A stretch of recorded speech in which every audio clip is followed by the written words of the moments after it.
I was always on the run, worried by what I'd become.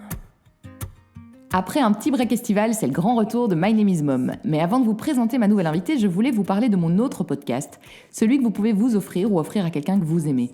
Il s'appelle À cœur ouvert et c'est un podcast privé que vous adressez à la personne de votre choix. Je vous rencontre, je vous interviewe et je vous envoie le résultat sur une clé USB gravée dans une jolie boîte en bois canon. Si vous avez toujours rêvé d'avoir votre propre épisode de My Name is Mom afin de faire écouter votre histoire de mère à vos enfants un jour, ce podcast est fait pour vous.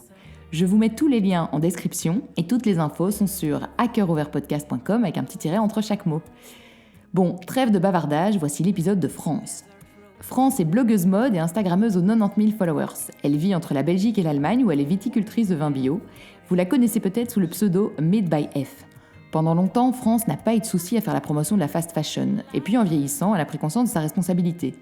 Quitte à avoir de l'influence, autant changer le monde en bien. J'ai discuté avec France à la fin de l'été, elle était sur le point d'accoucher. On a parlé de comment on décide de mettre un enfant au monde alors qu'il va si mal et du business autour de la maternité qui pousse les futures mères à surconsommer.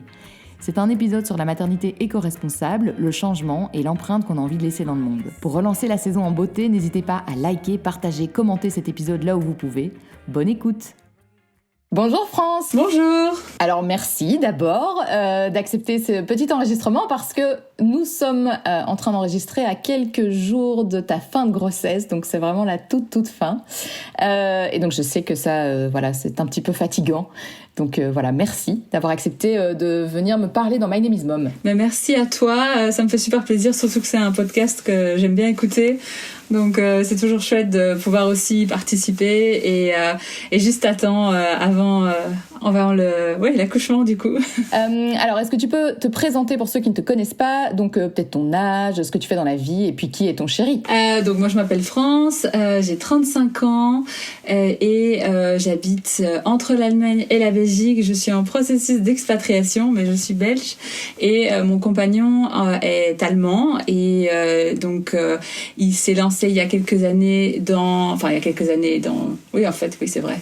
J'ai un peu mes neurones de femme enceinte, je te préviens.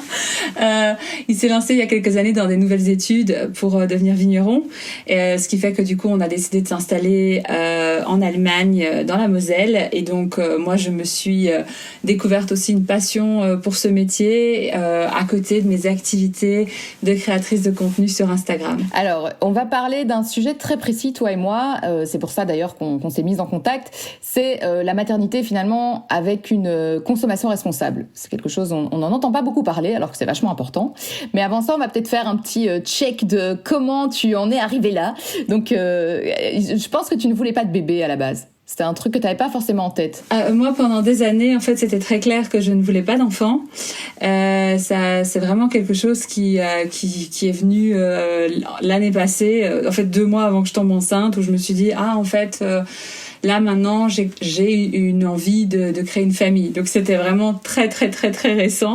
Pendant des années, c'était pas du tout quelque chose que je concevais et j'étais même persuadée que je ne voudrais jamais d'enfant en fait. Mais j'avais forcément des raisons pour ça qui font que voilà, c'était pour moi pas envisageable. Et puis il y a eu une évolution de mon côté et du coup j'ai pu considérer l'idée d'avoir un enfant. Comment ça s'est passé quand tu as découvert ta grossesse? Comment tu l'as vécu? Alors, quand j'ai découvert, j'étais super contente parce qu'en fait, ce qui se passe, c'est comme ça aussi que je relis le fait que je commençais à avoir une envie d'avoir un enfant parce que les 2 mois qui avaient précédé, j'étais à chaque fois un petit peu... j'avais un peu cette sensation, j'ai mes règles, je suis un peu triste. Enfin, je sais pas, je me disais, je sais pas pourquoi j'avais en tête que peut-être je serais enceinte.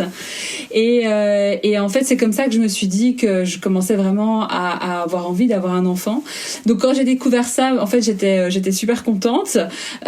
C'était un petit peu juste rapide parce que forcément c'est pas quelque chose que j'avais eu le temps effectivement de bien je pense qu'en fait je l'avais bien considéré parce que je parlerai de ces raisons-là plus tard parce que c'est lié aussi aux raisons pour lesquelles je voulais pas d'enfant et du fait que j'avais évolué par rapport à ça. Donc au final c'était quand même dans ma tête assez clair, mais c'est vrai que ça a chamboulé pas mal de trucs parce que comme ça faisait, je crois, un peu moins d'1 an et demi qu'on était avec mon compagnon, on avait commencé à en parler, mais on s'était dit ok, on verra ça l'année prochaine, parce que là on se lançait dans notre projet de viticulture, donc forcément là on s'est dit ah ok, ça arrive un peu plus tôt, ça arrive jamais au bon moment, comme on dit toujours entre guillemets, il y a toujours quelque chose qui fait que on va se dire qu'on aurait dû attendre, etc., et que il y a le boulot, mais donc on était contents. Le début de grossesse ça n'a pas été facile parce que j'ai eu beaucoup de nausées. Et ça m'a quand même pas mal affecté au niveau du moral, surtout que c'était en hiver. Donc ce qui n'aide pas non plus. Mais sinon, dans l'ensemble, j'étais super contente de cette grossesse. Et j'ai commencé vraiment à, du coup, m'informer, me renseigner beaucoup plus sur la maternité, parce que c'était quelque chose que j'étais quand même finalement au courant de pas mal de choses, mais pas de manière proactive ou consciente, parce que j'avais entendu des trucs à gauche à droite de copines ou des choses comme ça. Il y a un truc que tu disais, donc t'es tombée enceinte rapidement, mais tu n'étais pas sous contraceptif. Voilà, alors là c'est une question, je la pose parce qu'évidemment celles qui écoutent vont se dire mais quoi, elle est tombée enceinte et comment a-t-elle fait, et donc du coup voilà, t'étais pas sous contraceptif. Est-ce que le fait de ne pas en prendre, c'est lié aussi à ton engagement écolo, parce qu'on sait que prendre par exemple la pilule, ça peut les substances qu'il y a dans la pilule, ça passe dans les toilettes et en fait ça arrive dans les océans et en fait les poissons sont impactés, donc ça peut aussi être une démarche écolo. Est-ce que c'est pour cette raison-là ? Ah non, moi ça fait plus de 10 ans en fait que je prends plus la pilule. En fait, j'étais même pas au courant de cette question par rapport à la contraception et l'écologie, donc tu m'apprends quelque chose, tu vois. C'est vrai que je m'étais pas renseignée là-dessus parce que de toute façon, comme ça fait des années que moi je ne prends plus de contraception, forcément j'étais pas vraiment axée sur ce sujet. Non, en fait, j'ai commencé à vraiment me sentir pas bien il y a une dizaine d'années avec la pilule. Enfin, j'ai fait le lien petit à petit avec la pilule. J'ai une connaissance aussi qui a une embolie pulmonaire, etc. Et j'étais vraiment pas bien. J'avais des migraines. Je me sentais pas moi en fait. Et là, j'ai commencé à me questionner. J'avais en plus à l'époque une pilule assez forte. Et en plus, j'ai réalisé qu'on m'avait donné la pilule, mais très tôt, parce que c'était pour l'acné en fait. J'avais même pas une acné forte. Beaucoup de filles de notre âge, moi c'était les mêmes raisons, beaucoup de filles de notre âge ont eu la Diane 35 pour l'acné. Voilà, c'est ça. Et j'étais avec la Diane 35 à l'époque quand j'ai arrêté. Et en fait, je me suis dit, mais on me l'a donné, mais j'avais rien. Moi, j'avais des petits points noirs, j'avais un petit peu de bout. J'avais même pas quelque chose de très fort ou au niveau hormonal, je peux comprendre. Voilà, c'était un peu, vous avez de l'acné, ben voilà, prenez ça. Je crois que j'avais 12-13 ans. Et j'ai réalisé qu'en fait, j'avais jamais été vraiment sans traitement hormonal dans le cadre de mes règles en fait. Et petit à petit, quand j'ai décidé d'arrêter, je me suis dit que j'allais trouver une autre solution. Je suis passée au stérilet non hormonal, qui était une catastrophe aussi. Et puis finalement, je me suis dit mais non, en fait, moi je suis pas prête à subir ces changements, cette régulation finalement de mon corps par les hormones. Et j'ai réalisé vraiment que je me sentais mieux sans.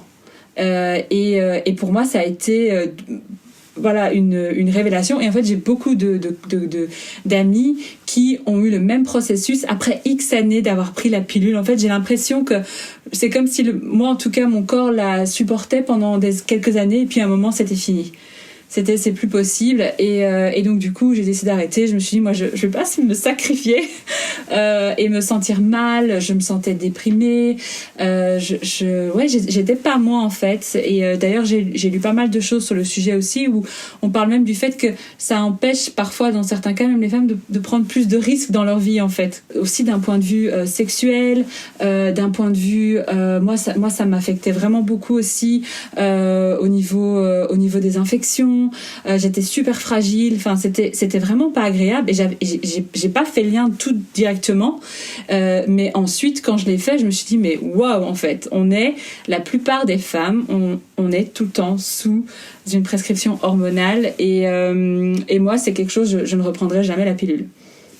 Je sais pas comment je vais me débrouiller à un moment, mais en tout cas c'est clair que je ne veux pas la reprendre. Du coup en tout cas ça facilite voilà le process d'avoir un bébé. C'est vrai que moi, autour de moi, j'ai beaucoup de connaissances où c'était compliqué d'avoir un bébé. Moi-même, pour mes parents, ça a été difficile. Je suis issue d'une fécondation in vitro. Donc moi, dans ma tête, ça n'a jamais été un processus facile d'avoir un enfant. Je me suis toujours dit, ça va être compliqué peut-être, ça va pas forcément. Donc heureusement, dans mon cas, que c'est arrivé comme ça, parce que comme je suis un peu control freak, ça m'aurait sans doute pas aidé d'un point de vue stress, envie de tout contrôler. Je pense qu'il y a beaucoup de ça qui joue aussi dans le fait de pouvoir tomber enceinte et voilà, c'est plus de là que mon cheminement en fait a commencé, dans cette idée aussi finalement de ne pas prendre des choses qui sont pas forcément nécessaires, ou de pas me donner à mon corps des choses qui aussi peuvent impacter, me faire avoir une vie moins agréable en fait. Moi j'ai vraiment un peu cette optique d'aller vers du naturel, donc on pourrait regrouper finalement après mon cheminement vers l'écologie aussi de cette façon-là. Voilà, mais j'ai pas pensé à l'époque. À l'époque, j'y pensais absolument pas à l'impact écologique ou quoi que ce soit. Alors, avant de se parler, j'ai regardé un petit peu les vidéos YouTube que tu as déjà postées sur ta chaîne au sujet de ta grossesse. Il y a notamment une phrase qui m'a interpellée. Tu dis que quand tu expliquais aux gens que tu ne voulais pas d'enfant, ils te traitaient d'égoïste. C'est assez marrant parce qu'il y a aussi des gens qui font des enfants et on les traite d'égoïstes. On leur dit, mais enfin, vous vous rendez pas compte, la planète dans quel état elle est, c'est finalement penser qu'à vous. Donc en fait, finalement, les gens ne sont jamais contents. Ça, c'est une première leçon. Et donc voilà, je voudrais un petit peu... Toi, tu disais, en fait, ne pas faire d'enfant, c'était à ce moment-là une décision dans ta tête altruiste. Ah oui, tout à fait, parce qu'en fait, je ne me sentais pas capable d'être mère. Donc je n'allais pas faire un enfant, alors que pour moi c'était une responsabilité que je ne pouvais pas envisager. Je ne voulais pas être responsable d'un enfant, d'un futur être humain. Enfin, c'était pour moi, rien que l'idée d'être enceinte, déjà, c'était pour moi une responsabilité. Je ne pouvais pas concevoir ça. Et donc, on m'a renvoyé plusieurs fois que c'était égoïste de ma part, même de gens qui me disaient, oui, mais tu te rends pas compte, quand tu vas être vieille, tu vas être toute seule. Et j'étais là, attends, mais ça, c'est vachement égoïste, en fait, parce que je vais pas faire un enfant parce que j'ai peur d'être toute seule quand je suis vieille, quoi. Maintenant, j'ai pas non plus subi ça de manière, je dirais que ça restait modéré, ça dépendait un petit peu des personnes, des conversations. Je crois que le fait aussi que j'ai fait des longues études, que j'avais beaucoup d'amis qui finalement ont attendu assez tard aussi pour faire des enfants, j'ai pas senti encore trop de pression comparé à certaines autres personnes avec qui j'ai pu parler là-dessus. Par contre, c'est vrai que j'ai été étonnée quand donc j'ai rompu il y a quelques années, où on m'a demandé, mais t'as quel âge? Et je sais plus, je crois que je devais avoir 33, je sais plus, 32. Et on me dit, ah, mais t'as encore le temps. Et c'est là que je me suis dit, mais franchement, on ne demanderait pas ça à un homme, en fait. Et moi, c'était plus dans cet axe-là où j'avais tendance à monter un peu sur mes grands chevaux, parce que c'est toujours sur la femme forcément qu'on fait peser, cette idée qu'à partir d'un certain âge, mais les hommes, on a découvert que c'était aussi beaucoup plus compliqué pour eux de concevoir à partir d'un certain âge. Et c'est vrai qu'on n'en parle pas. Et c'est vrai que moi, dans mon entourage, dans mes amis, le souci pour concevoir venait en général du papa, qui était déjà un peu plus âgé et que du coup que ça fonctionnait moins bien. Donc voilà, je pense c'est bien aussi qu'il y ait une évolution par rapport à tout ça et de penser de pas toujours mettre ça sur le dos des femmes, en fait. Oui, c'est ça, parce que ça culpabilise quand même, c'est une pression de fou, quoi. Mais surtout qu'à l'époque, en plus, j'avais vraiment pas envie, j'avais pas cette idée d'avoir un enfant, donc je disais, c'est pas grave, laissez-moi tranquille et puis on verra. Et c'est vrai que par rapport à l'écologie, c'est quelque chose qui honnêtement je suis pas dans un milieu, on va dire, de gens, ma famille, ils sont pas du tout écolos, mes amis pas spécialement non plus, donc c'est vrai que j'ai pas vraiment eu ce genre de remarques. Par contre, c'est vrai que j'ai quelqu'un dans ma belle famille qui lui est depuis des années écolo et qui lui refuse de faire des enfants pour cette raison. Donc du coup, c'est vrai qu'on a eu des conversations et je peux tout à fait comprendre cette approche moi-même avec ce qui se passe cette année, par exemple. On a dû faire face à des inondations chez moi. On a perdu toute notre école quasi pour cette année dans les vignes à cause du climat qui est complètement voilà, c'est pas du tout normal la quantité d'eau qu'on a eue dans la région, etc. Donc voilà, nous on a perdu 1 an de travail, 1 an de revenus à cause de ces intempéries. Et c'est vrai que quand je voyais tout ce qui se passait et que j'ai mon bébé dans mon ventre, je me suis dit mais oh mon Dieu, comment est-ce que ça va évoluer, comment est-ce que ça va être pour cette future génération. Mais en soi, j'ai conscience aussi que moi je suis aussi dedans, parce que le changement climatique, c'est maintenant. Il y a le rapport du GIEC qui est sorti hier. Il y a voilà, on est déjà en plein dedans et je suis aussi concernée. Donc c'est vrai que c'est pas évident, mais je pars quand même du principe. Je peux comprendre qu'on ait cette position. Moi, c'est pas ma position parce que j'essaye quand même d'être optimiste et à côté de ça. Je pense que si on peut trouver des solutions par rapport au climat, ce sera sans doute plus dans des pays où les enfants ont accès à une bonne éducation, où ils peuvent étudier, qu'on aura peut-être plus de chances de trouver des solutions. Si on va dans des pays qui sont en développement, où la future génération n'a pas forcément accès à des études, à pouvoir vraiment se pencher sur la question de l'environnement, je suis pas sûre que c'est de là que viendrait une solution. Peut-être oui, mais peut-être pas. Donc je me dis peut-être que ma fille, elle va trouver une solution géniale dans le futur pour faire quelque chose, et puis moi je vais l'éduquer aussi dans cet esprit, et c'est ça aussi que je pense qui est important, cette idée de ne plus vouloir se reproduire.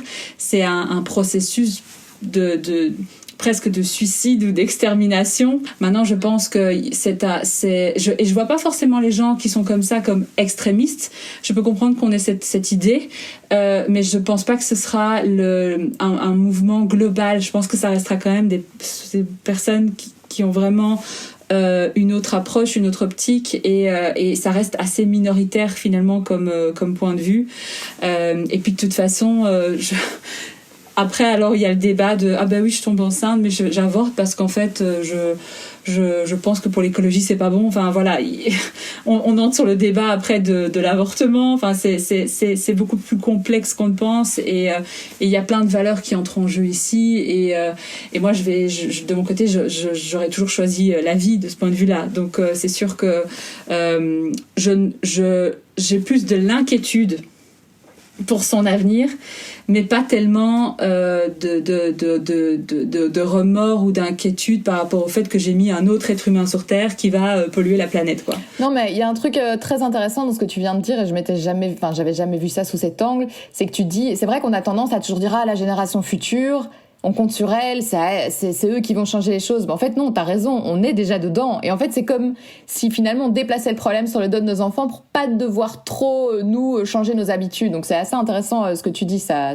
aide à la prise de conscience, quoi. Ah oui, non, parce que c'est pas demain, en fait, c'est déjà maintenant. Et on le voit, et alors on peut être sceptique et tout ce qu'on veut, parce que j'entends parfois, on me dit, oui, mais la planète est toujours passée par des processus de refroidissement et de réchauffement. Et oui, peut-être qu'on est effectivement dans ce cadre de réchauffement, mais il n'y a aucun scientifique aujourd'hui qui va dire qu'il n'y a pas non plus un impact lié à nos activités humaines. En fait, s'il y a les deux, voilà, il y a les deux, mais il y a quand même notre impact qui l'accélère dans tous les cas, et ça, je pense que plus personne ne peut le nier aujourd'hui, et j'aime pas cette idée qu'on a tout le temps tendance à reporter le problème en se disant oui, mais c'est bon, on a le temps. En fait, tant qu'on n'est pas confronté directement au problème, on n'y pense pas. C'est pareil quand je suis dans mes vignes. Parfois, je râle parce que je suis dans les vignes. Nous, on fait du bio, donc on n'est pas là à passer avec des sprays, des fongicides, pesticides. Et puis j'ai mon voisin qui lui n'est pas bio, qui arrive et qui commence à passer avec ses fongicides. Et je suis là, ok, donc je peux arrêter de travailler parce que je vais pas rester dans mes vignes alors que ça peut quand même un petit peu voler. Et je pense que voilà, on dira à quelqu'un, vas-y maintenant mange un raisin ici là qui a été aspergé de fongicide. Le fongicide va à l'intérieur de la plante et du raisin. Il dirait non. Maintenant il va l'acheter au supermarché, ou il va le rincer un petit peu à l'eau et puis c'est bon. Mais tant qu'on n'est pas confronté directement, j'ai l'impression qu'en tant qu'humain, on a tendance à postposer le problème. Et ce qui est très dur aussi, c'est que même si on a dans un pays vraiment une action forte, il y a tous les autres pays qui sont là aussi et il faut une action vraiment globale et je crois qu'il y a beaucoup de gens aussi qui du coup se disent mais de toute façon, on pourra rien faire et qui sont un peu défaitistes, quoi. Tu crées du contenu mode, c'est pour ça notamment qu'on te connaît. Y a un petit reel que tu as fait sur Instagram qui est très chouette, où tu parles des tendances printemps-été. Tu montres toutes les unes des magazines, les articles de presse qui annoncent qu'est-ce qu'on va mettre cet été. Et en fait, toi, tu dis on va mettre les mêmes vêtements que l'année passée, parce que c'est très bien en fait. Et c'est rigolo et à la fois c'est très important comme message. Mais c'est venu d'où cet engagement Il a été où? À quel moment le switch? Alors, donc oui, je parle de mode, mais c'est vrai que je parle beaucoup moins de mode qu'avant parce que forcément, comme je consomme beaucoup moins et que je suis plus trop dans cet esprit, c'est plus un sujet, on va dire, principal pour moi, mais c'est vrai que c'est un sujet sur lequel j'aime. C'est un sujet qui est, au niveau écologique, qui est plus facilement accessible aussi sur les réseaux, parce que quand on arrive avec des trucs un peu plus techniques sur le réchauffement climatique, le gaz à effet de serre, les gens ont tendance à lâcher aussi. Mais en fait, donc au départ, moi, j'ai pas du tout été éduquée dans cet esprit écologie. Moi, j'ai un papa qui a travaillé dans la pétrochimie pendant je ne sais combien d'années. Je me souviens qu'on était à table quand on était petits et il nous montrait les bouteilles en plastique, en polypropylène. Ça, il nous expliquait tout le truc. Et voilà, donc j'ai pas du tout été éduquée dans cet esprit. Et c'est vraiment, je vais dire, les 5 dernières années où j'ai commencé à me distancer.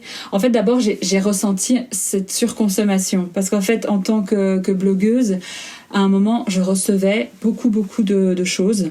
Et je me sentais complètement envahie par tout ce que je recevais. En fait, je devais tout le temps faire des ventes. J'avais tellement de vêtements, mais même pas que les vêtements, mais les produits de beauté, etc.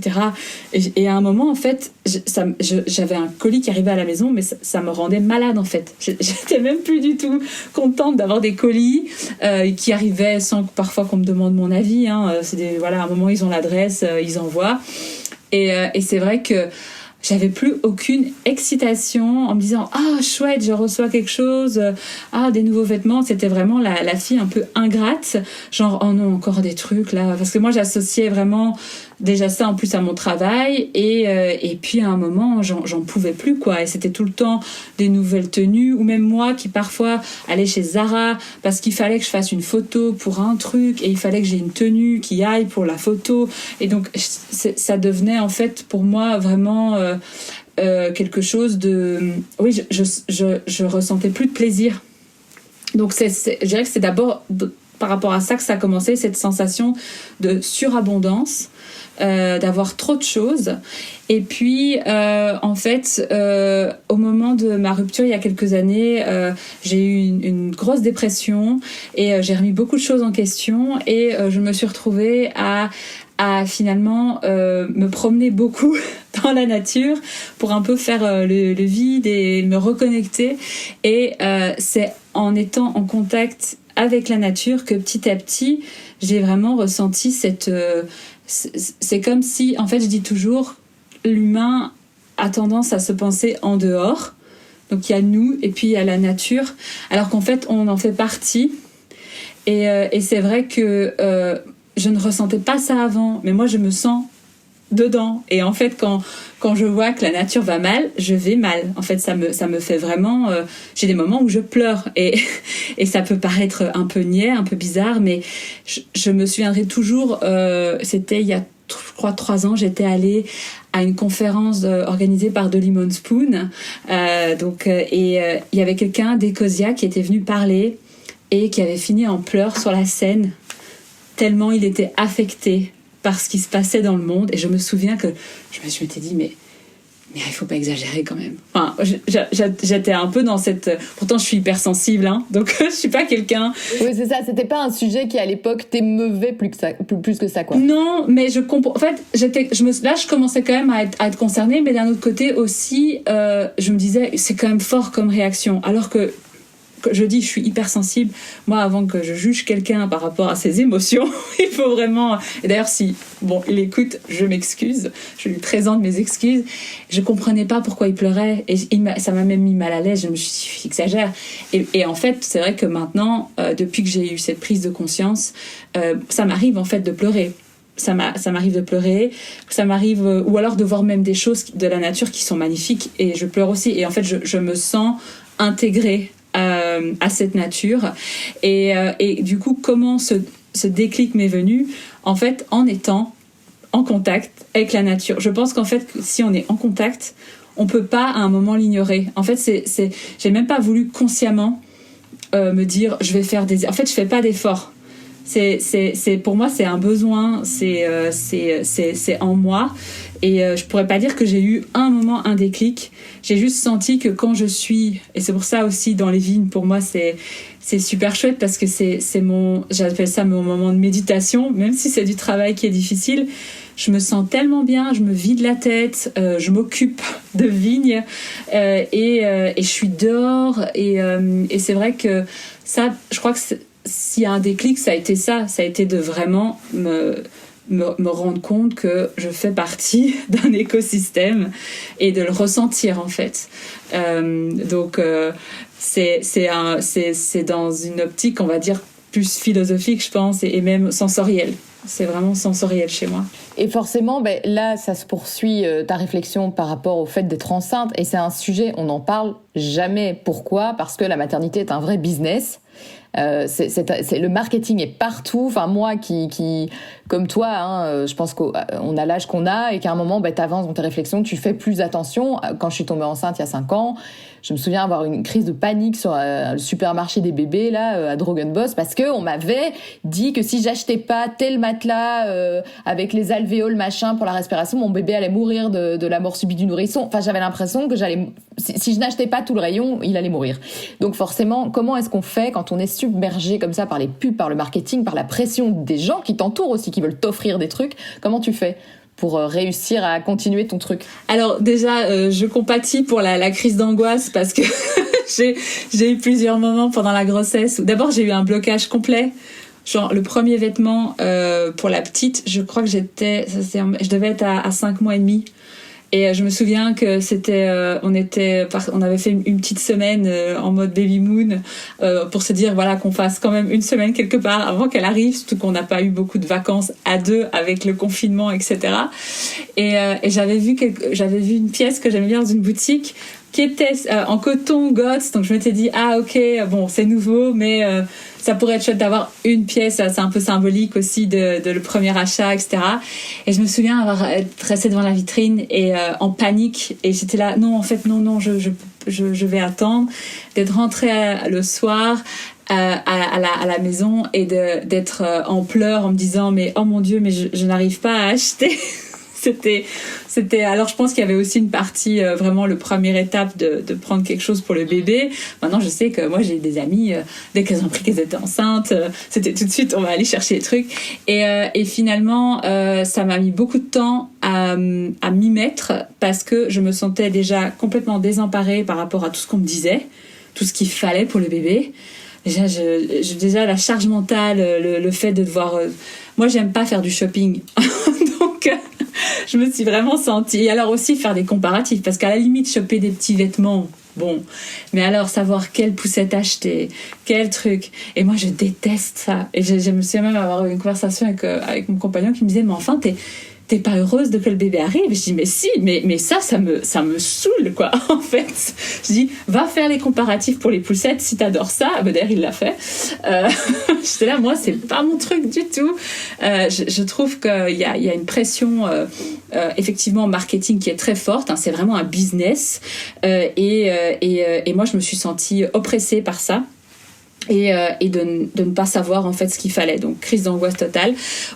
Pour la gestion, donc j'ai vraiment reporté, j'ai procrastiné, c'est ma spécialité pendant un moment, jusqu'à un moment où je me suis dit là t'as plus le choix en fait, parce que je crois qu'aussi au niveau du mindset dans la grossesse, à un moment on arrive à un stade où on est là, mon Dieu, il y a rien de prêt pour le bébé. L'angoisse, c'est le syndrome du nid. On commence à se dire il faut faire un petit truc quoi. Ouais. Voilà, et j'étais là, mais on n'a rien.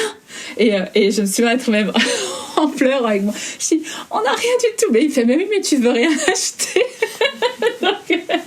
Donc là, ce que j'ai fait, c'est que j'ai commencé déjà à me renseigner pas mal. Alors comme je suis un peu la dernière dans mon cercle d'amis et mon compagnon aussi à faire des bébés, on s'est d'abord renseigné auprès de notre entourage pour voir s'il n'y avait pas des choses qu'ils voulaient vendre ou nous donner, etc. Donc on a pas mal de choses nous a prêtées. Par exemple, le cododo, c'est une amie à moi qui me le prête. Elle en a pas besoin pour l'instant. Donc voilà, j'ai couvert le cododo comme ça. Ensuite, qu'est-ce qu'on a encore prévu d'autre que je dise pas de bêtises. Oui, la table à langer, on voulait partir sur aussi, à la base on s'était dit Ikea, etc. Et puis finalement, j'ai un ami qui m'a dit mais je peux te filer la mienne, j'en ai plus besoin. Enfin, voilà, donc du coup, on a vraiment d'abord essayé de faire ça. Ensuite, pour pas mal de choses, j'étais aussi sur Vinted. À regarder ce que je pouvais trouver qui pouvait convenir en termes de vêtements pour le bébé. Maintenant, j'avoue que par exemple mes parents, c'est leurs premiers petits enfants, ils se sont lâchés niveau vêtements, donc du coup je me suis dit ok, bon, oui, tu peux pas empêcher les gens non plus de faire plaisir, quoi. C'est compliqué en fait. Par contre, ma maman était mignonne, elle regardait toujours si c'était au moins certifié GOTS. Donc voilà, je me disais, bon, c'est neuf, mais au moins, c'est déjà un petit peu mieux. Et puis, je vais pouvoir le revendre. Ou voilà, mais c'est vrai que du coup, j'ai aussi été assez soft dans mes achats par rapport à ça, parce que j'ai couvert, on va dire, le premier mois. Et puis, j'ai quelques petites pièces par-ci, par-là, peut-être que j'ai vues pour 6 mois, 9 mois. Mais par exemple, ce week-end, j'ai une connaissance de l'école secondaire qui m'a contactée en me disant « Écoute, je vends mes affaires de bébé, est-ce que tu veux passer ?» Donc du coup, je suis passée et j'ai pu acheter des choses en seconde main. Donc j'essaie vraiment de trouver des combines pour ça. Et puis, j'ai aussi accepté quelques collabs. Au départ, j'avais un petit peu hésité, mais finalement, pour la poussette, on n'a pas via notre réseau pu avoir une option qui nous convenait. On nous proposait une poussette pour jumeaux. Du coup, j'étais là, bon. Et donc, j'ai accepté, par exemple, une collaboration, mais avec une marque qui a une poussette où il y a une optique durabilité. Alors, c'est pas parfait, effectivement, mais il y a un mouvement vers ça. Je me suis dit, c'est chouette, parce qu'au moins, je pourrais mettre ça en avant. Parce qu'il y a des gens qui vont toujours aussi vouloir aller vers du neuf. Et donc je me suis dit c'est bien de pouvoir mettre en avant du neuf qui au moins est dans un esprit voilà. J'ai essayé de faire, je suis pas parfaite, j'ai essayé de faire un petit équilibre entre plein de choses différentes et aussi par rapport à moi dans le cadre de ma grossesse, par rapport aux vêtements de maternité. Là par exemple j'ai que des vêtements à ma maman sur moi là. Parce que elle a une taille plus grande que moi et donc je profite d'être en ce moment chez mes parents pour aussi piquer des vêtements pour pas devoir finalement acheter et s'il y a des choses que j'ai achetées en général c'était des trucs que j'ai trouvés sur Vinted. Voilà. Oui, c'est ça, se faire plaisir mais toujours dans un esprit de récup, de recycling, voilà, parce que ça devient un jeu, c'est assez fun en fait. Ouais, sur Vinted, maintenant, même les gens qui sont pas particulièrement écolos s'éclatent à trouver la petite pièce qu'ils avaient en tête, qu'ils avaient vue de l'année passée, que finalement, ça devient un truc dans notre quotidien à tous, quoi. Voilà. Maintenant, le truc qu'il faut faire attention et que parfois j'aime pas avec Vinted, c'est que il y a beaucoup de gens qui, du coup, se déchargent de l'idée. En fait, ils achètent beaucoup neuf et puis ils disent, de toute façon, je vendrai sur Vinted. Alors, bon. C'est déjà bien qu'ils fassent l'effort de vendre sur Vinted, que quelqu'un d'autre leur achète. Mais c'est vrai que ça doit pas être une excuse pour consommer plus, en fait. C'est genre, de toute façon, je vais donner au petit rien. De toute façon, je vais, j'entends parfois des ASBL, etc., des associations qui disent, mais on a trop, en fait, de vêtements. On sait plus quoi en faire.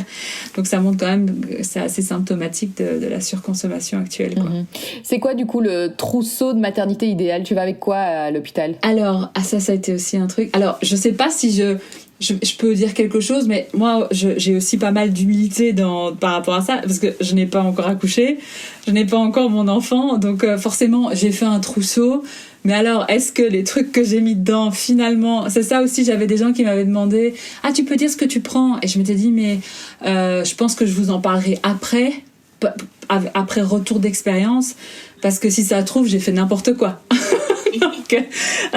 Donc voilà, j'ai regardé différentes listes parce que il n'y a pas une liste qui est la même. Non, parce que justement, c'est propre à l'expérience de chacune. Un truc que moi, je vais avoir trouvé super dingue, toi, tu vas peut-être dire aucun intérêt pour moi, tu vois. Donc c'est ça qui est génial. Mais moi, la priorité, parce qu'en fait, dans le cadre de ma grossesse, moi, ce qui m'a tout de suite le plus, on va dire, inquiétée, c'est le postpartum. C'était... accouchement. Bon, là, je commence un petit peu à être un peu plus focus, bien sûr, parce que j'accouche bientôt, mais c'était pour moi, voilà, ça dure quelques heures.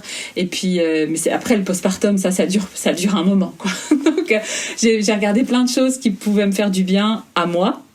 Parce que je trouve que parfois, enfin pas parfois en fait, tout le temps, on fait le focus sur le bébé, on pense pas trop à la maman pense pas trop à elle non plus. Donc moi j'étais là, je veux des choses qui vont me faire du bien à moi, parce que si je suis bien, le bébé sera bien. Donc ça c'était un peu mon optique. Et d'ailleurs quand j'ai des amies qui sont enceintes, souvent moi c'est d'abord je demande comment elles vont. Ou alors, si j'amène un cadeau pour elle, parce que je me dis que de toute façon, le bébé va recevoir plein de cadeaux. Voilà, donc je suis un peu plus dans cette optique-là. Donc je me suis un petit peu renseignée pour des produits qui pouvaient me faire du bien, qui rentraient aussi, parce que je voulais pas de mauvaises substances, forcément. Je compte allaiter aussi, donc voilà, je voulais vraiment faire attention. J'ai essayé de partir sur un max de choses réutilisables. Maintenant, à la maternité, je me suis pas mis non plus la pression, dans le sens où c'est un peu compliqué de faire du réutilisable à la maternité. Enfin, on reste que 3 jours, comme nettoyer, etc. Par exemple, j'ai acheté des des petits coussinets pour allaitement réutilisables, mais j'ai quand même pris quelques jetables pour la maternité, parce que je me suis dit, mais à la maternité, je vais pas commencer à faire du nettoyage. Et puis je me suis dit aussi que je voulais le temps de mettre en place certaines choses et pas trop me mettre la pression tout de suite, me donner le temps un peu avec le bébé de trouver mon rythme. Je réfléchis parce que je vois mon sac là à distance. Puis voilà, j'ai pris des tenues pour la petite. Mais c'est vrai que en termes de trousseau de maternité, je suis pas partie. J'ai quand même, parce que je sais pas si c'est le cas ou pas en Belgique, si ils fournissent les couches ou pas, mais je voulais pas des couches qu'ils fournissent à l'hôpital. Ça c'est une chose, et ça c'était même en fait. C'est en amont, mais aussi à l'accouchement. On reçoit beaucoup de boîtes de sponsoring. Et en fait, j'en avais déjà reçu une à la maternité quand j'étais allée à un rendez-vous. Et sur le coup, on m'a filé la boîte, j'ai pas trop réfléchi. Et c'est après coup, quand je suis arrivée à la maison et j'ai vu ce qu'il y avait dedans, je me suis dit, mais merde, pourquoi j'ai pris cette boîte? J'aurais dû avoir le réflexe de dire non, j'en veux pas. C'était plein de choses qui pour moi dedans étaient inutiles et qui voilà, beaucoup de promotions, quelques petits produits, mais des produits que je ne veux pas utiliser, la marque Pampers aussi. Donc voilà, donc je me suis dit zut. Puis on m'a prévenu que j'allais encore en recevoir à l'accouchement, donc je suis parée. Et j'invite vraiment les gens à ne pas accepter ces boîtes, parce que c'est juste plein de choses inutile, c'est un gaspillage pas possible. C'est énormément de papier. Parce que tout est emballé individuellement dans un petit truc en plastique. Ouais. Écoute, moi je me souviens, c'est la boîte rose, hein, je crois que c'est ça. Hein, ouais, il me l'a pareil comme toi, il te la file et puis tu la prends parce qu'en fait tu penses à autre chose. T'es plus dans le même monde que les gens, quoi, quand t'es en train d'accoucher, tout ça. Mais il y avait un biberon dedans qui m'a sauvé la mise, parce que le biberon que j'avais prévu, moi j'ai pas allaité. Ezra ne l'a jamais voulu. Jamais. Et du coup, tu vois, que fais-je? Que il a faim. Et en fait, c'est celui-là qu'il a pris. Donc finalement, c'est celui-là que j'ai acheté après. Donc hasard total. Mais comme toi, le plastique qu'il y a dans ces boîtes, mais c'est... Donc c'est vrai que... Et en plus, il y a eu tout un scandale, notamment avec cette boîte rose, parce qu'ils ont été condamnés, parce qu'apparemment les hôpitaux avaient pas très bien respecté la loi sur le traitement des données personnelles. Donc ils avaient accès à pas mal d'infos. Et je sais qu'ils ont été condamnés il y a pas très longtemps aussi par rapport à ça. Voilà, c'est pas très détaillé par rapport à ça, mais c'est vrai que c'est dur un peu pour moi de venir un peu comme ça en mode Madame je sais tout alors que j'ai pas encore accouché, tu vois. Est-ce que cette volonté de penser responsable, c'est aussi présent dans ta préparation à l'accouchement? Est-ce que par exemple tu te dis la péridurale, que ça doit être nature au max, ou bien tu te laisses aussi la porte ouverte à des aides médicales que aujourd'hui tu dirais non, mais a priori le jour J pourquoi pas? Alors moi je sais pas si je peux vraiment la placer dans une approche écologique, mais en tout cas c'est sûr que j'ai envie de naturel, et c'est vrai que on a même les dernières semaines je me suis même dit tiens, est-ce que j'ai bien fait de me dire que je vais accoucher à l'hôpital? mais voilà, je vais pas changer ma décision. Tu accouches à l'hôpital et pas dans un cocon, parce qu'en Belgique il y a ça, hein, des cocons vraiment avec que des sages-femmes. J'accouche dans un hôpital où ils ont des salles physiologiques, et j'ai ce projet de le faire le plus naturel possible. Alors j'essaye aussi d'être flexible dans le sens où mon approche ce serait je ne veux pas de péridurale pour plusieurs raisons, notamment l'approche naturelle, mais aussi parce qu'en fait j'ai envie de vivre, je vois ça un peu comme un rite initiatique pour une femme. C'est une étape en fait dans la vie d'une femme et j'ai envie de le vivre en fait pleinement et du coup la péridurale je trouve que les grossesses sont trop médicalisées en fait. Et c'est ça que j'ai beaucoup lu sur le sujet, etc. Et je suis super contente qu'il y ait le médical parce que parfois on en a besoin. Mais la manière dont on approche la grossesse, en tout cas en Belgique, je trouve que j'ai parfois l'impression d'être une patiente malade et pas juste une femme enceinte. Et dans le cadre de ma grossesse, il y a des choses que j'ai remises en question, des médicaments qu'on m'a prescrits que j'ai pas pris. Enfin, j'ai pris des distances par rapport à pas mal de choses parce que pour moi c'était important. Voilà, si c'est pas nécessaire, pourquoi est-ce que je prendrais ces médicaments? Pourquoi est-ce que j'irais dans cette optique?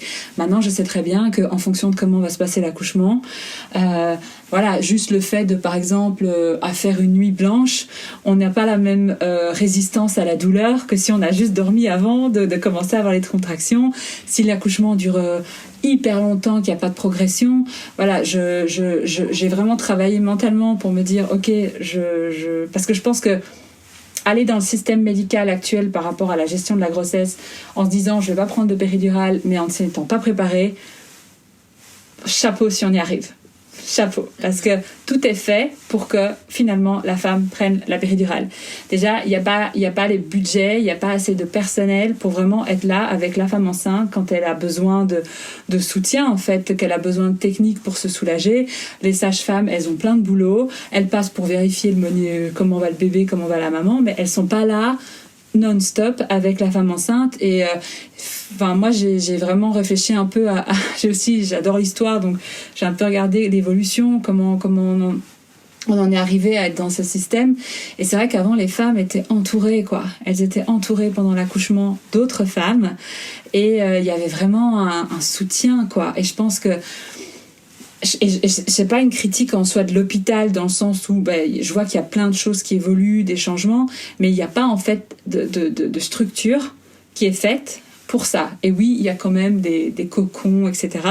Maintenant, il n'y a pas non plus... Si tout le monde voulait faire ça, il n'y en a pas assez, quoi. Non, ça reste marginal à fond. Voilà, et on passe un peu pour une uluberlu. Ouais, pour une bobo bio, voilà. Voilà, j'ai exprimé mon souhait dès le départ. Je me suis dit, voilà, je veux me préparer mentalement pour ne pas prendre la péridurale, donc j'ai fait de l'hypnonaissance et on me renvoie un peu mais tu crois que tu vas avoir une médaille si tu réussis, enfin c'est un peu comme si je me faisais je voulais montrer que j'étais mieux que tout le monde parce que je voulais pas prendre la péridurale, alors que pour moi c'est plutôt vraiment quelque chose, un passage, c'est une envie de pas la prendre aussi parce que on se remet plus vite après. Et comme moi j'avais cette obsession par rapport au postpartum, quand j'ai lu que ça réduisait les complications, qu'on s'en remettait plus vite après, je me suis dit ça m'intéresse. Donc voilà, je pense qu'il faut respecter chaque décision mais du coup j'ai un peu cette pression. J'ai l'impression qu'on m'attend en tournant là. Est-ce qu'elle va y arriver? C'est stressant en fait. C'est comme si finalement je change d'avis pendant le travail, comme si tu vois. Mais oui, c'est le côté donneur de leçons général qu'on subit toutes quand on est enceinte et qu'on a un bébé. Après, c'est bien aussi de partir dans l'idée que la porte reste ouverte parce que si t'es vraiment pas bien et que ça te fait du bien, parce que je pense que j'ai l'impression, mais arriver dans l'idée que no way, on ne me touche pas avec ça. En fait, si on te le fait, tu dois très mal le vivre, je pense, intimement. Oui, de dire... mais dans l'autre sens aussi, moi, je dis souvent, en fait, il y a des femmes qui disent, moi, je prendrais d'office la péridurale. Et je dis, oui, mais en fait, on devrait quand même se préparer un minimum à ne pas l'avoir parce que peut-être qu'il n'y a pas le temps. Peut-être qu'elle va pas fonctionner. Et là, on subit la douleur. Et moi, j'ai vraiment essayé de me préparer. En fait, je me suis hyper informée parce que ça me rassurait. Donc j'ai passé mon temps à écouter des podcasts, des histoires de femmes enceintes. J'ai lu plein de trucs. Plus j'en savais, même sur des trucs, des complications, des histoires pas faciles, plus en fait j'étais rassurée. Parce qu'on me disait, mais n'écoute pas ces histoires. On me l'a encore dit la semaine passée. faut pas écouter, faut pas. Je dis si, si, en fait, parce que, par exemple, je ne savais pas, mais j'ai appris il y a encore pas longtemps, si il faut faire une césarienne, comme ils font pas d'anesthésie générale, à moins que ce soit super urgent, ils attachent les bras, quoi. On est attachés. Mais juste le fait que je sache que si il y a la césarienne, on va m'attacher, déjà, c'est plus facile. Parce qu'honnêtement, je me retrouve dans la salle et tout d'un coup, on m'attache. Enfin, je sais pas, en fait. Même le savoir, ça me stresse quand même. L'idée qu'on va m'attacher pour une césarienne s'il faut faire une césarienne. Et donc, moi, plus j'en sais, mieux je me porte. Mais c'est vrai que la césarienne, en plus, on la prend jamais en compte dans les préparations à l'accouchement. Hein. On t'en parle jamais, alors que ça peut arriver à n'importe qui. Mais surtout que les statistiques, on en fait quand même parfois aussi souvent... d'un hôpital à l'autre, c'est comme pour les épisiotomies... Parfois, en fait, on se rend compte que c'est ça que je dis, que parfois c'est trop médicalisé en fonction de la politique de l'hôpital, de la vision du médecin. Et puis, comme je dis toujours, les médecins, enfin, les gynécos, sont des chirurgiens, ils ont étudié pour faire, enfin, les obstétriciens, pour faire des interventions, c'est leur kiff, en fait. Je veux dire, eux, ils ont étudié parce qu'ils aiment bien aussi les interventions, sinon ils seraient pas allés vers ça. Et donc, c'est vrai qu'on n'est pas du tout dans un esprit plus sage-femme ou doula, où, voilà, on comprend le système, vraiment, on prend vraiment en compte le fait que la maman doit être le plus déstressée possible pour avoir un max d'ocytocine, et que finalement, on croit vraiment... En fait, j'ai l'impression que le corps médical part du principe que le corps de la femme est défectueux. Donc, enfin, dans le sens où c'est grâce à la médecine qu'elle va pouvoir accoucher, que voilà, il y aura toujours plein de problèmes, alors que finalement, on parle quand même c'est la nature, quoi. Je veux dire, donc de base, notre corps est fait pour ça. Et oui, dans certains cas, il y a des complications, et c'est génial qu'on ait la médecine.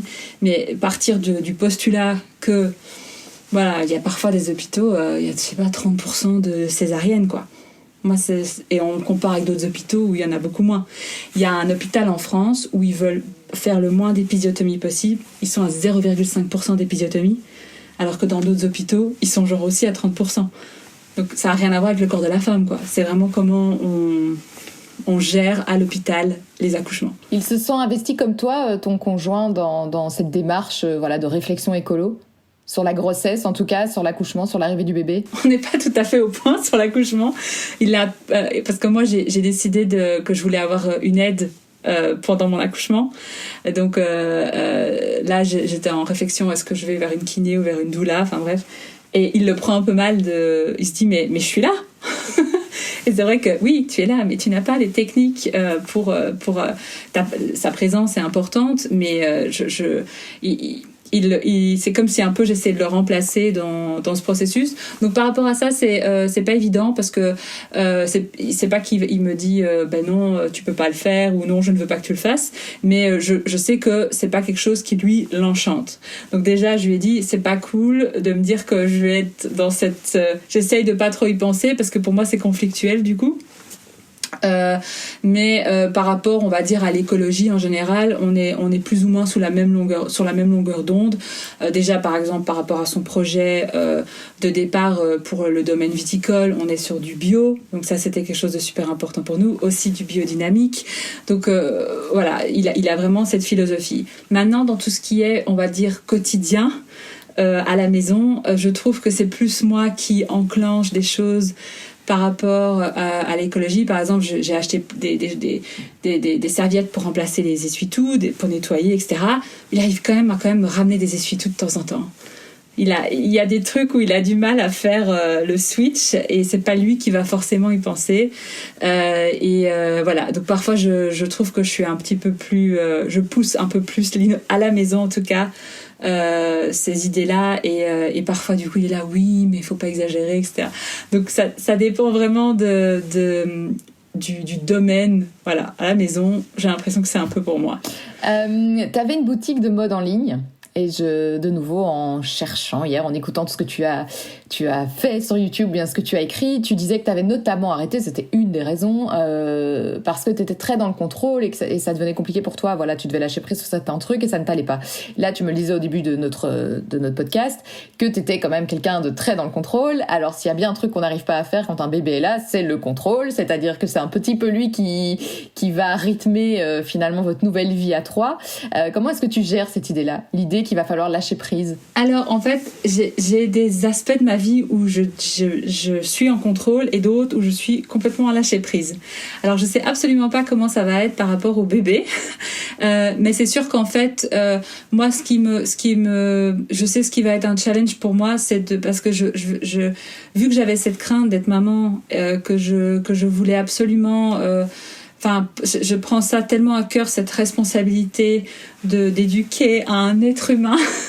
Je crains de me mettre trop de pression par rapport à ça, de vouloir vraiment pas tellement de cette recherche de perfection, parce que je sais que quoi que je fasse, j'aurai quand même dans quelques années ma fille qui me dira ouais, ce que t'as fait là, en fait, c'était pas voilà. Mais c'est sur le moment, cette volonté, c'est de bien faire et de vouloir m'assurer qu'elle aille bien, je vois déjà comment je suis avec mon chien, c'est le sacrifice total. Donc je crois que ça va être plus par rapport à ça où je vais devoir essayer de pas culpabiliser, moi je sais que toutes les mamans culpabilisent, mais je sais qu'en tout cas moi j'ai une tendance à culpabiliser très facilement.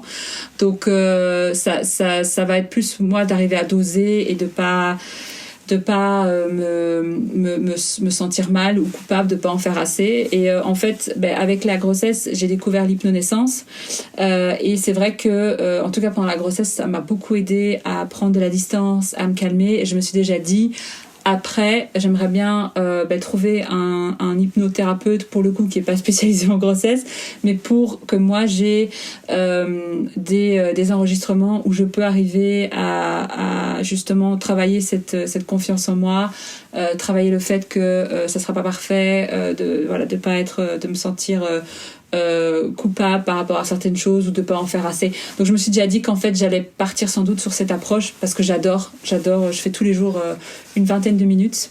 J'espère que je trouverai le temps pour ça, mais c'est vrai que je pense que je suis quelqu'un sur les réseaux qui s'appelle Ilia Renon, qui est une maman depuis 1 an, et justement ce matin elle écrivait parce qu'elle en pouvait plus, en fait. Elle s'est rendue compte qu'elle a demandé de l'aide à personne, qu'elle était complètement sous l'eau, et puis elle s'est dit là j'ai trouvé une nouvelle technique, en fait j'ai besoin de faire mon yoga tous les jours au moins 20 minutes. C'est une prof de yoga.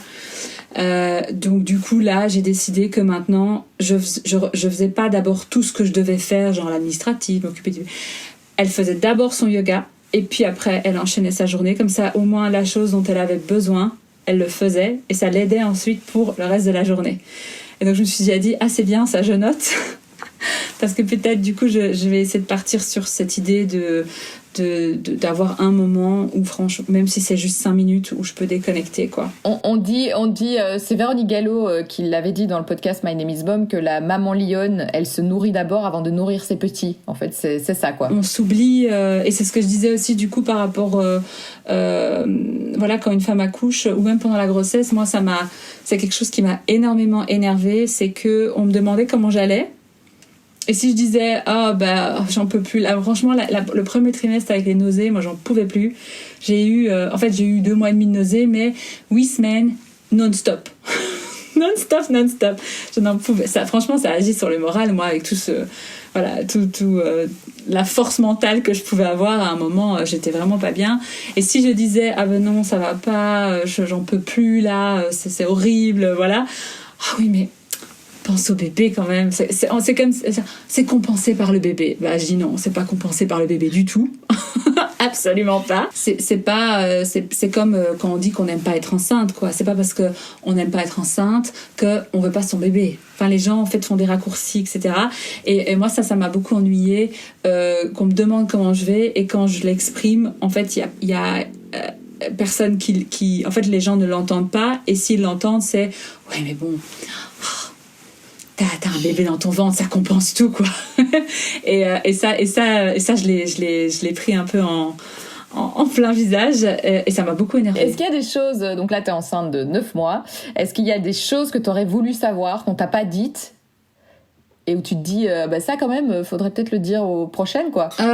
En fait, donc moi je me suis jamais fait de film par rapport à la grossesse.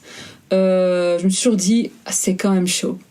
Je sais pas pourquoi, j'avais une sensation que ça allait être... Je ne crois pas à l'épanouissement total de toutes les femmes. Je crois qu'il y a des femmes qui sont vraiment hyper épanouies enceintes. Ma tante a eu 9 enfants. Voilà, je crois qu'elle kiffait être enceinte. Voilà. Oh là là, ouais. Voilà, il y a vraiment, je pense, et c'est comme pour tout, il y a des gens, ils se sentent super bien dans certaines situations et inversement. Et moi, en fait, déjà, je me suis jamais sentie mal à l'aise par rapport au fait de me dire, non, pour moi, c'est pas une période idyllique, parce que je préfère ne pas être totalement satisfaite d'une situation temporaire. Qu'être finalement après dans cette situation où j'aime tellement être enceinte que quand je suis pas enceinte je suis pas bien, quoi, hein. Parce que c'est quand même le but, c'est que ce soit temporaire, c'est comme ça que ça marche. Donc la sensation du ventre vide, etc., c'est pas forcément plus agréable. Enfin, dans les deux cas, c'est... Et en fait, la seule chose où je suis un peu tombée des nues, c'est que je trouve que parfois... dans en tout cas l'approche médicale que moi j'ai pu avoir, je me sentais parfois un peu infantilisée dans mes décisions en tant que femme, en tant que patiente, en tant que future maman, et parfois en fait qu'on m'expliquait pas assez les choses et que si j'avais des questions, c'est limite c'est bon, les questions, voilà. Par exemple, je savais pas que ça existait l'utérus contractile. C'est un truc, j'ai découvert ça à partir du 4e mois de grossesse. En fait, moi, j'avais tout le temps mon ventre dur et ça passait pas à moins que je me couche, quoi. Et en fait, au début, je me suis dit, c'est ça, en fait, être enceinte. Et c'est seulement vers 6 mois ou 6 mois et demi où, en fait, j'étais chez ma gynéco et elle a vu une contraction. Elle m'a dit, mais t'as une contraction, là. Je dis, ça, c'est une contraction. En fait, ça peut paraître bête, mais j'avais pas compris parce que moi, comme j'avais tout le temps le ventre super dur, je voyais pas ces différences entre contraction pas contraction, et je me suis dit ça aurait été peut-être cool de me le dire en amont que ça peut exister parce qu'en fait je savais pas et ça m'a pas mal quand même miné au niveau de mon mental parce que je me disais mais comment ça se fait que je sois pas hyper bien physiquement comme certaines femmes enceintes, alors que pour moi ça me semblait c'était le ventre est comme ça et pourquoi moi je le vis mal et d'autres le vivent bien alors qu'en fait c'est pour ça aussi qu'on m'a mis 4 semaines au repos au lit, quoi. Parce que c'était pas possible, c'était pas bon. Donc je pense que parfois il y a un peu un manque d'information, on n'informe pas assez les femmes et c'est ce qu'on disait aussi, la préparation par exemple à l'accouchement, on parle de l'accouchement par voie basse, moi j'ai été à des préparations, on m'a pas une seule fois parlé de la césarienne en fait. Voilà, moi je sais des trucs parce que je me suis renseignée mais je trouve ça fou qu'on n'en parle pas parce que vu qu'on voit les statistiques à l'hôpital, les chances qu'on ait une césarienne sont quand même assez hautes finalement, assez élevées et c'est vrai que il y a un manque d'information, je trouve. Et quel conseil tu donnerais à une femme qui vient d'apprendre, elle a le test de grossesse, il est positif, elle vient d'apprendre qu'elle est enceinte. Quel conseil tu lui donnerais pour vivre sa grossesse au mieux et peut-être aussi vivre sa grossesse dans une démarche plus responsable? Alors ce que je dirais, c'est de faire selon ce qu'elle ressent.